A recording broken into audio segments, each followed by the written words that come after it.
Welcome to the Sean Hachey Podcast. Not the He and Sashy Podcast, the Sean Hachey Podcast. I'm today's Sean Hachey. You may remember me from Chris Films. Does Sean Hachey know about this? And someone tagged Sean Hachey so he sees it. Let's cut the music and get right to it. This is the Sean Hachey Podcast. You can find us on Facebook, and if you haven't, make sure you like it and tell your friends. We have a long delay of things we just went through. It's been about 2 weeks almost since I cut one of these podcasts, and we had the 4th of July, Canada Day, all kinds of events, the end of June, the beginning of July, and I even went on vacation, and we'll just say that's why it's been so long. I drove all around upstate New York and even left upstate New York and went to Canada. I visited Alexander Bay. I took a boat ride. Do it. That's fun. Went to Bolt Castle. That's an amazing castle. Hit up the Long Island Winery because, went on vacation. Get your drink on. I hung out with my aunt and uncle at their campsite. It was very nice. And then I escaped the country of America and went north to Canada. I traveled on the road all the way to Toronto, and it was traveling well, moving well it was. Hit up the city of Toronto, one of the biggest cities in Canada. I guess it's the biggest. Hit up the Rogers Center. Baseball, that's what it is. And the Blue Jays were taking on the New York Yankees. This was my 11th stadium. 9th if you don't count the original Yankee Stadium or Shea Stadium. Game started off with back-to-back homers from Brett Gardner and Aaron Judge. First pitch, Brett Gardner nailed it, home run. Off the Blue Jays starter, J.A. Happ, who's been the biggest trade talk there is because there's not many starting pitchers out there. And as this time of the season, all the big guns of baseball royalty, a.k.a. those who are still left standing and may have a shot at winning the World Series, look to booster up their roster with the available free agents possible or best talent out there, trade some pieces away to get a big part of your roster back. We had J.A. Happ, of course, was struggling. Gave up 2 home runs and 2 walks to start the game. Was not good. Yankees starter Luis Sereno, who was been the cream of the crop in the majors this year, has also struggled, but he got his 14th win.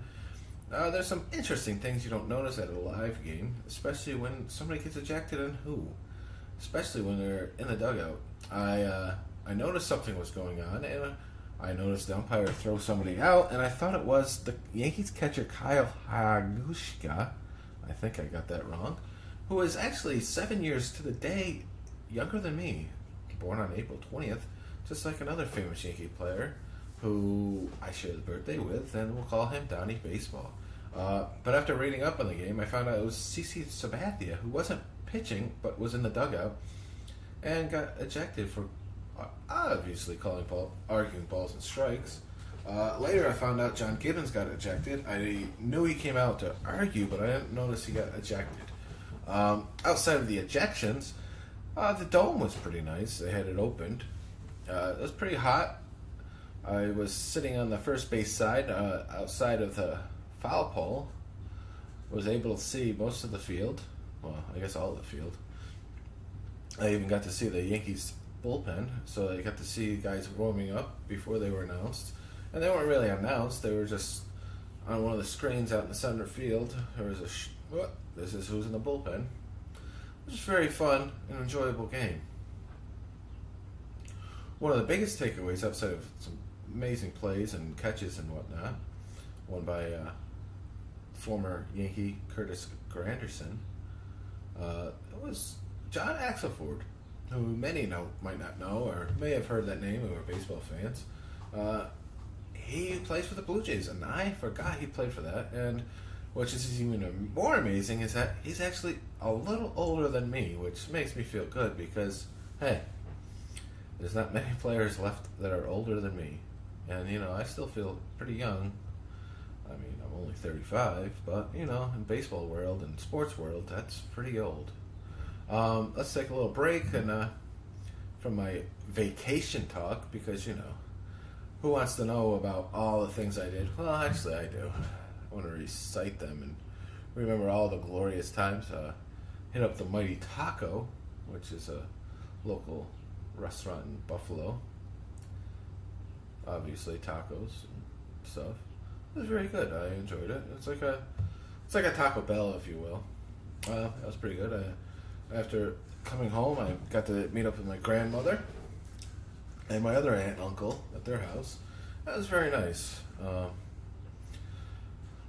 Let's move backwards to the last time I was on a podcast radio. I talked about my coffee and mentioned how I got to Maxwell House, and well, I didn't like it, and now I'm back with Folgers. It's Folgers in your mug. I forgot what the punchline was. It's probably something like that. Let's see, the news of the world. Trump is evil. He's the worst person in the world. If you're not against him, then you're even worse.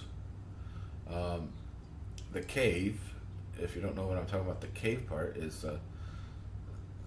some soccer team went into a cave to write on their wall, and then the floods happened and they got trapped in the cave. I guess it was part of some initiation process and something this team throughout the years has done, but to me it seems weird, obviously, and really third world. And I can make a joke about it, how in some countries you have to walk into a cave to be able to write on something, unlike, any other free country. But, I won't go there. We'll talk about the NBA trades. The biggest thing, I wasn't around then. LeBron James finally signed with the Los Angeles Lakers. Yeah, it's pretty big news. LeBron James and Tinseltown. Oh, is it Tinseltown or is it Hollywood? I don't know. Well, anyways, he's going to be wearing the yellow and purple, just like so many famous other basketball players. And it's going to be interesting because there's a lot of talk about who may follow him, who may not. There's also some other big names out there. I'm not sure. I thought he was still signed, but I guess Carmelo Anthony can opt out, and he may go there. He may go to Miami. He might go to Houston. I don't know. I'm a huge Carmelo Anthony fan, more so for the fact that the 1 year of college he spent was in Syracuse, and he helped make the Orange the champions of basketball that year, which was pretty good. Outside of the NBA, I'm not really big into it, if you get that. But this morning I was watching Chris Carter. Yes, Chris Carter of NFL fame. He has a new show on FS1. I guess it might not be too new, but it was pretty much very good. The best I've heard about baseball. It was very, very good. But talking about the NBA trades and deals and signs, but most of all, I'm more interested in the MLB trades and signs and deals. Big talks are who's available for a pitcher, who's available for a hitter, who's going to trade who's going to get that.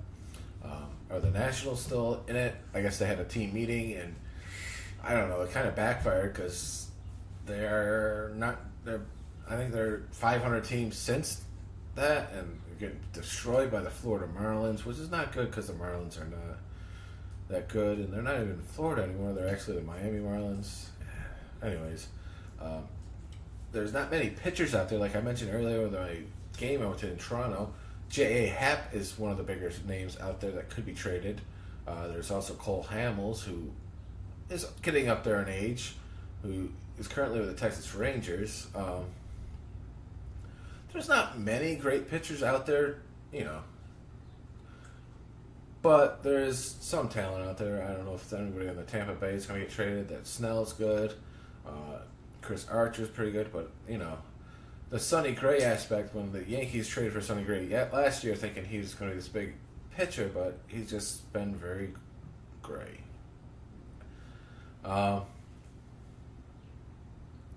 So we have that to look forward to. There's probably some deals and trades going on right now, which would be awesome. But as I debuted last week in this podcast, I started talking about things I've done before, like Hatchland, hypothetical area or land where I used to run.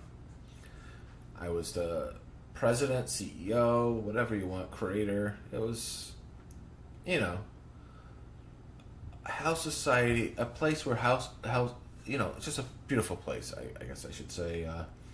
It's actually just a website, but, you know, we're going to go in the Hatchland Historical Society.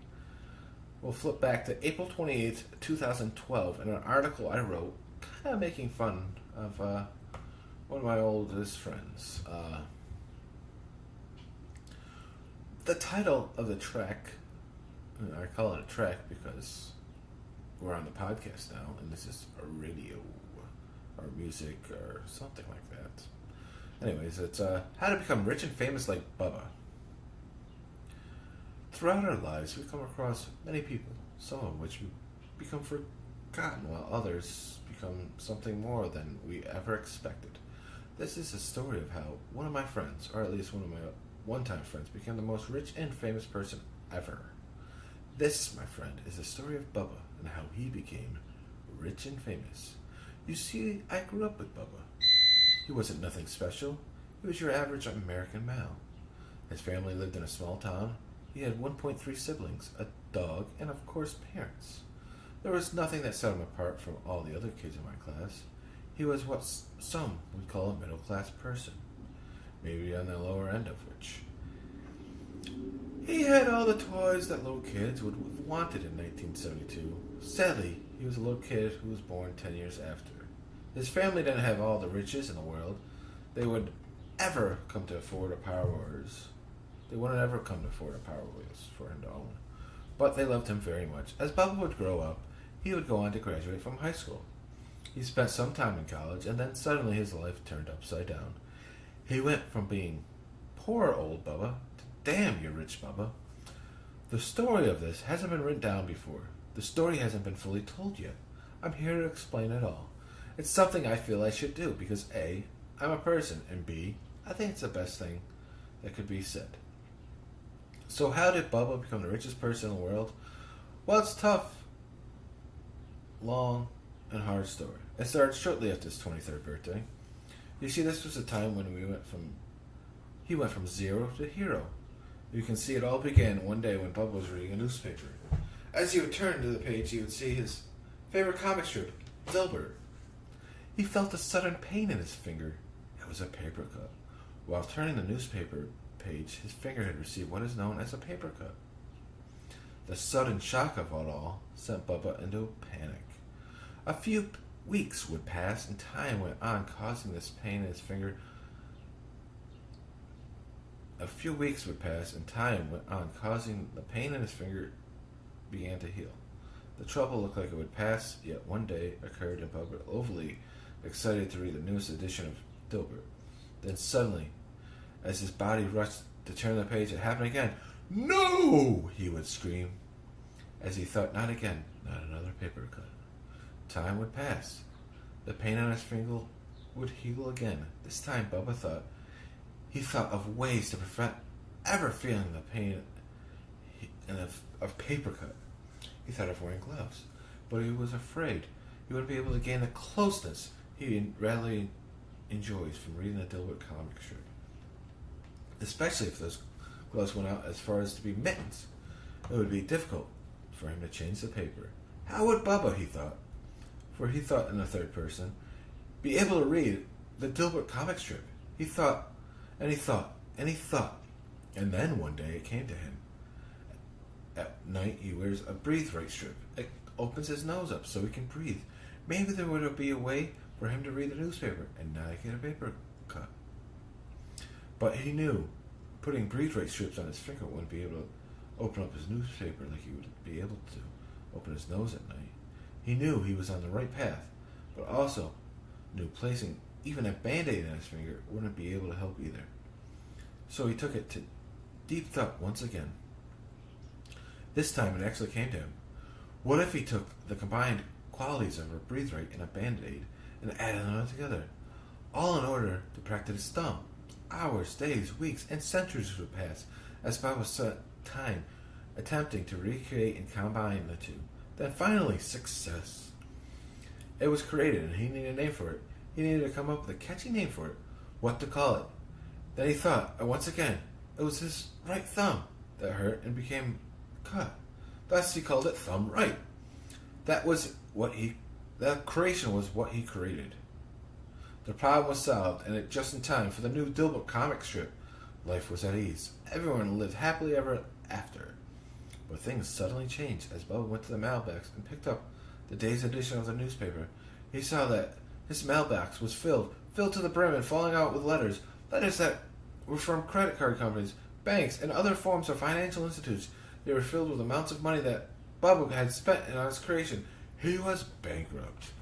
He soon realized his thumb problems were just the tip of the iceberg, or rather, beginning of a new problem. He thought maybe he could create a money rate, but he soon understood that was a myth. He went to his good friend Eric and brought up his problems he now suffered. After the conversation, Bubba knew he was done. After the conversation, Bubba knew what was to be done. He must sell his thumb right so he could pay off his bills. But who would want his creation? Was there other people in the world who hated getting paper cuts while reading Dilbert? There was only one way to find out. Bubba set on an adventure to pay the bills and sell the product. He would walk to random people and ask them if they suffered the same pain as him. He talked to numerous people and found a few, and suddenly he was selling his product. People started agreeing that with the use of the thumb right, they started giving him ringing endorsements and telling their friends of the greatness that is and was the thumb right. As time eventually went on, Bubba not only paid his bills back, but started getting more and more money. He suddenly became rich and famous, well, more or less rich. Not famous, well, until now. So can you become rich and famous just like Bubba? Well, that was an article I wrote back in 2012. And outside of my stuttering and misreading myself, that was kind of poorly written. But check out the Hatchland Historical Society. I'm going to link it on the Sean Hachey Podcast. There's a bunch of pictures, which makes the article a lot more funny and enjoyable. And for those who don't know, Bubba is a guy, self-proclaimed nickname, not the stereotypical Bubba that you'd heard of, but a friend, actually real truthful person, and you'd have to check out to see if he actually did create the thumb right, because wow, that would be awesome. And this would be the time I stutter on and talk about other things like wrestling or something, but wrestling, I don't know. I haven't been following wrestling too much lately. I check in every now and then because, I was trying to present that part of the aspect of this show, but really it's terrible. I tried to watch it last night, I guess I watched the replay last night when I didn't run. It was just pretty bad. I mean, on Monday I did watch the main event, which was pretty damn good. I mean, it was Seth Rollins versus McIntyre. It was a really good match for Raw and WWE in general. It looked more of like a New Japan Pro Wrestling type match, or even better, some local indie show that you've never heard of. But outside of that, it's been quirky and stupid. The UFC thing is very big that's going on. Some dude won and called out Brock Lesnar. Brock Lesnar came in the ring and shoved him, and people like that. And I'm like, yeah, that's nice and all, but I'm not really going to get into wrestling. I'm thinking about doing an offshoot podcast about wrestling, where I'm just going to, for like an hour, just like, I'm not going to get out about wrestling. But I don't know what to talk about too much right now because I wrote down everything and whatnot, but I was researching. I'm slightly libertarian in politics, and this is where you can cut it off if you don't want to listen about politics, but I'm slightly libertarian.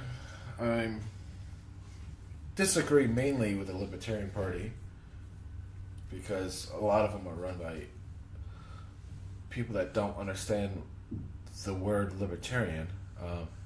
Found an article by The Hill back from 2016 that it tries to describe the five things that the Libertarian Party stands for. And obviously it's the Libertarian Party, which they don't understand. One was individual freedom. And individual freedom is the separation of the state and not allowing the state to rule you. And that is basic libertarianism right there.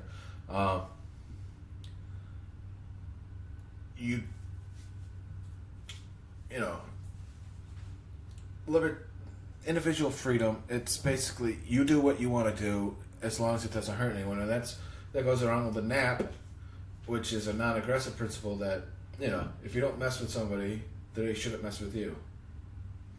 And it really is, that's the way life should be. One of the quotes in this article I wrote, it's describing individual freedom. It's, our aim is to keep the Republicans out of your bedroom and the Democrats out of your pockets, so you can make your own choices and live your life as you choose. And yeah, that's the general aspect of everything. But with the Libertarian Party, it comes to a whole different thing, because they think, like some people do, that it's less than that, more than that, or whatever.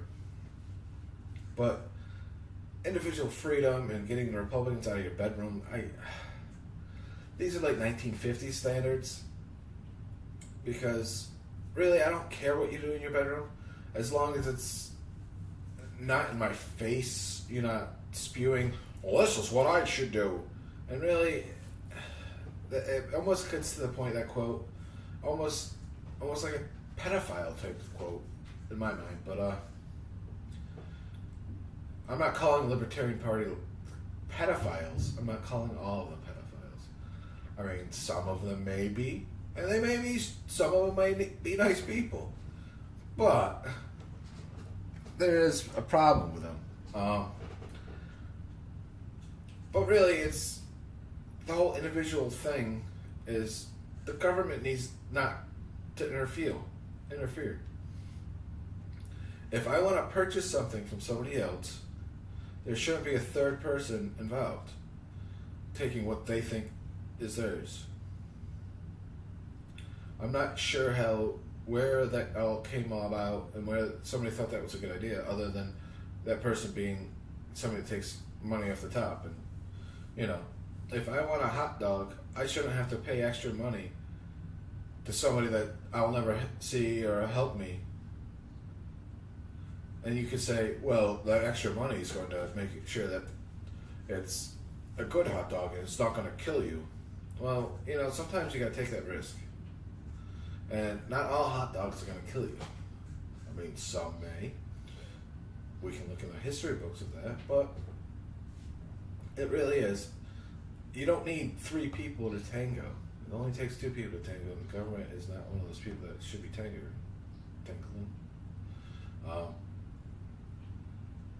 According to this article, is social liberals is another 5 points. It says the push for individual freedom puts libertarians toward the left side of the political spectrum on many of the social issues. No, it doesn't. It puts it on the aspect of the government should not be involved.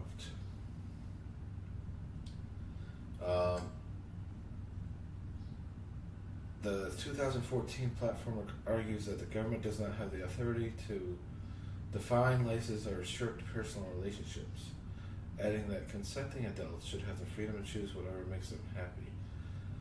Wow. This article is making them seem, the Libertarian Party, seem like pedophiles. And like I said, they probably are. But the basics of libertarian is the government need not interfere in your life.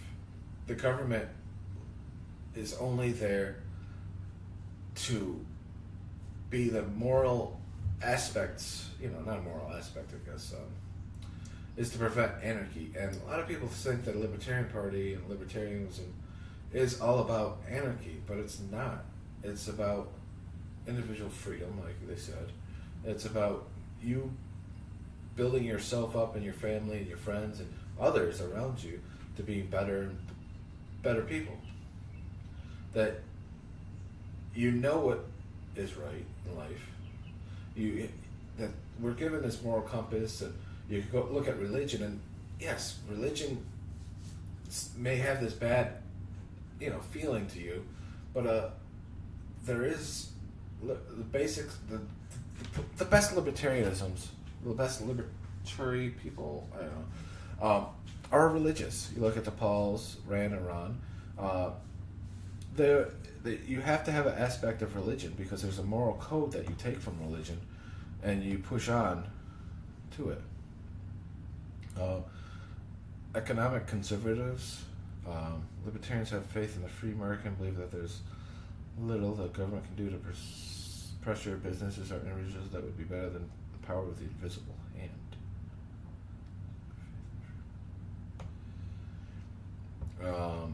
So I'm reading an article from The Hill back from 2016 at 5 Things the Libertarian Party Stands For, and back in May of 2016, and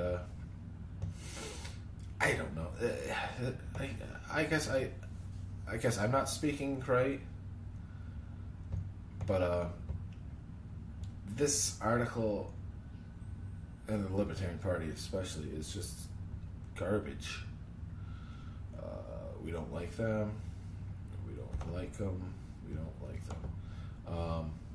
The free market, companies live and die without the help of government, so no bailouts. Well, yeah. If something doesn't succeed, then it should cease to exist. If nobody wants your product, there shouldn't be anybody to help you, force you to get that product. This one's going to be a tough one. Abortion. Let's read the article part. Despite the socially liberal bent, this is an issue where libertarians disagree. The 2014 platform echoed an effectively pro-abortion rights position, arguing government should be kept out of their matter, leaving the question to each person of their conscientious consideration. These words are hard for me. All right, but this year, a potentially contentious change recommended by the party's platform committee includes a complete retool of the platform, shifting the rhetoric back towards the center. If adopted, which is funny, use that term, if adopted, abortion talk, but if adopted, the plank will declare that libertarians believe that taxpayers should not force to pay for other people's abortions. That's a dramatic shift from the previous assertion that the issue should be left solely to the individual. A proposal would add to the new wording that libertarians respectfully disagree on abortion and where life begins. Well, another proposal would simply note that libertarians along the spectrum present logical argument in support of their principal positions on abortion. A fourth proposal by the platform committee calls to eliminate regulations on over-the-counter conceptions to help prevent unwanted pregnancy.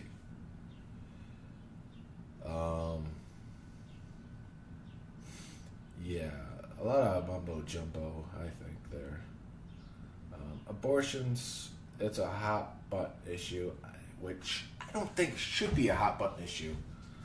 A lot of people are like, well, look at science. You don't believe in science? You don't believe in medicine? You don't believe that women's rights? What about children's rights, babies' rights? You could bring religion into this, God, Jesus, or whatever, but if a baby is created, that person is its own person. And killing is not good. I'm not sure I'm going to probably explain this right, but you look at medical science and how far we've gone. You've heard of stillborn and babies that are born prematurely, and you can see how much medical science has helped them to live. And, you know, I'm not sure how many weeks. I've heard 23, 24, around their weeks. And babies born at that aspect are being able to be survive. And yet we still have an abortion talks where, you know, and that's all nice and well and everything, but you're really just killing babies. And I'm not, I know I'm a guy, and, you know, this is, men will just never understand. But really, killing is killing. And it goes over the death penalty. You know, if somebody, I'm not for the death penalty. I'm not for, you know, I understand people kill. And, you know, these crazy people that, you know, shoot up schools or whatnot, but it's the same thing as an abortion. Yeah, I'm not going to kill people because, you know, just killing is not right. It's against everything. And then the last one was not being involved in foreign policy. Libertarians want America to abandon itself as policemen of the world. Yeah, well, yeah, we do, but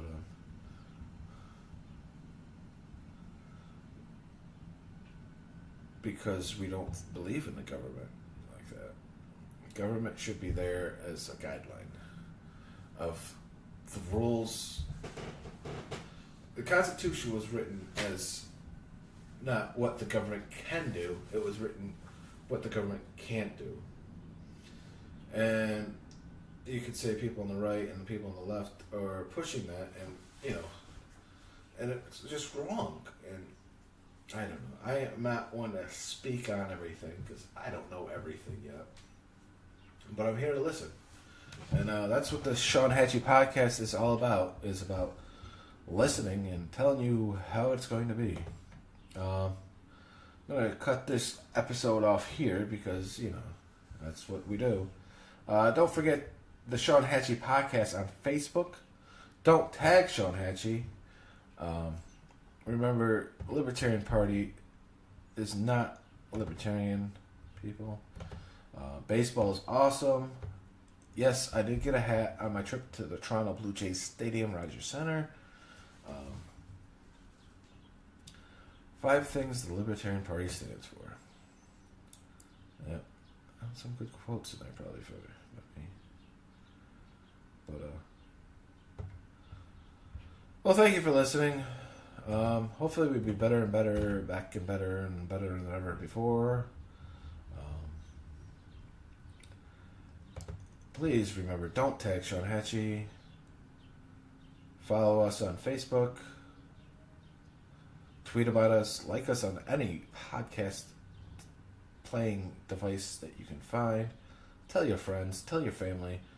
Tell everyone that you can. And check out next time when I won't be the only person talking to you. Yes, that's right. We'll have a guest next time.